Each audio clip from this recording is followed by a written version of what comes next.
మాత్రం ఉంటుంది. ఆమె ఇలా చాలామందికి కుమార్తెగా వస్తుంది. ఒకప్పుడు క్షీరసాగరానికి కుమార్తెగా వచ్చింది, ఒకప్పుడు భృగువుకి కుమార్తెగా వచ్చింది, ఒకప్పుడు జనక మహారాజు గారికి కుమార్తెగా వచ్చింది, ఒకప్పుడు ఆకాశరాజుకి కుమార్తెగా వచ్చింది. అసలు యథార్థంగా చెప్పాలంటే ఎవరి ఇంట ఆడపిల్ల పుట్టినా లక్ష్మియే వస్తోంది అని గుర్తు. ఎందుకో తెలుసా? ఆడపిల్ల వస్తోంది అంటే చాలామంది ఆడది ఆడపిల్ల అన్న మాట వాడితే ఏదో తక్కువ అనుకుంటారు. కాదు, తెలుగు భాషలో ఆడపిల్ల ఆడది అన్న మాటకు అర్థం ఏమిటంటే శ్రీ మహాలక్ష్మి అని అర్థం.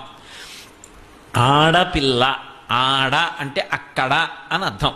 అక్కడి పిల్ల, అక్కడి పిల్ల ఇక్కడ పుట్టింది.